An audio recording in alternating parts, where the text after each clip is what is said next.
Have you ever asked yourself, how do I get them back when they've already left? If you're stuck in that confusing emotional fog after a breakup, this video is going to give you real answers, based on real psychology, real numbers, and a real plan that actually works. Let's get into it. First, let's look at the odds. According to a survey of over 4,500 people, about 32% of exes get back together, but only 18% stay together for more than a year. That sounds rough, right? But wait, some relationship experts report success rates as high as 65%, especially when both partners take time to reflect and grow. Still, here's a cold fact. Nearly 50% of reconciliations end within 6 months. So yes, getting back together is possible.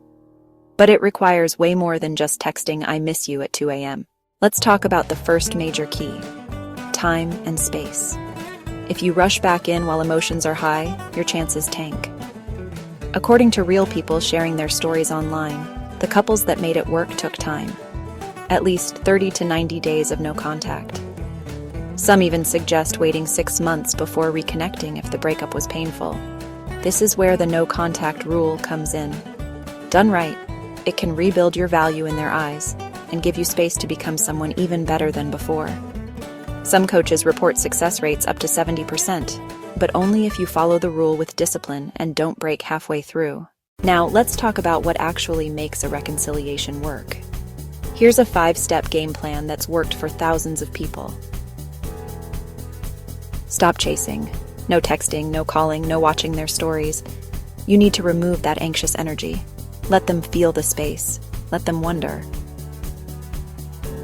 Focus entirely on yourself. This is not about faking happiness. It's about becoming genuinely stronger. Hit the gym, read something new, reconnect with old hobbies. Be the version of you that even you admire. Reflect deeply on the breakup. Ask yourself, what really went wrong?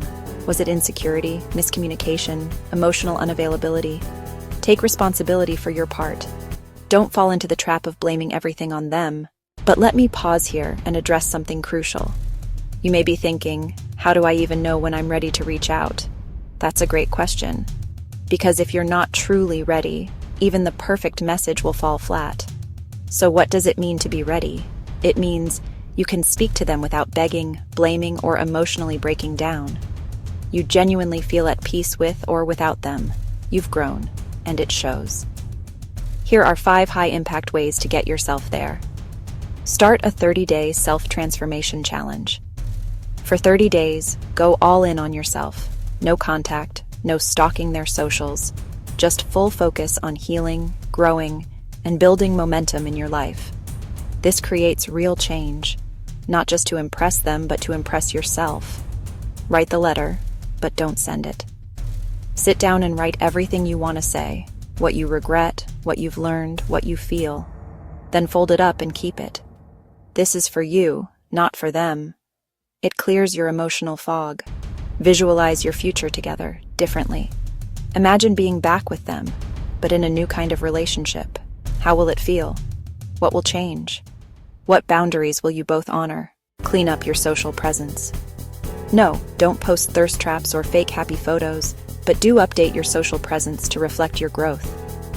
Let your peace, confidence, and authenticity shine through. Reach out with a soft, neutral message when you're truly ready. Something like, "Hey, hope you're doing okay? I saw something today that reminded me of you and thought I'd say hi." That's it. No drama, no pressure. Just a door, gently opened. If the conversation flows naturally, great. If not, step back. Let it breathe. And if the time is right, then yes, have the real talk. Ask, what would this look like now? What's different? Be open, be honest. Don't rush back into old habits just because it feels familiar. Now, let's be real. There are risks and rewards to getting back with an ex. The good, shared history, deep emotional connection, the chance to rewrite your story, with both of you stronger and wiser. The bad, old wounds, toxic cycles, expectations that haven't shifted. If nothing's changed, history will repeat itself. Don't chase the feeling, build the foundation. If you truly want it to work this time, here's what you have to do differently. Rebuild trust from scratch, no shortcuts. Don't just get back, create new shared experiences. Be brutally honest about boundaries and communication. Keep the emotional work going even after you reconnect. And always remember, you're not doing this to get them back. You're doing this to build something better. So, that's how you bring them back. Not with desperation, but with discipline. Not by clinging to the past, but by becoming someone who owns the future. If this resonated with you, hit that subscribe button. We talk relationships, healing, mindset, and emotional strength. Drop a comment and tell me your story, how long it's been, where your mind is at, and what your next move is. You've got this. Stay grounded, grow for real, and whatever happens, make it meaningful.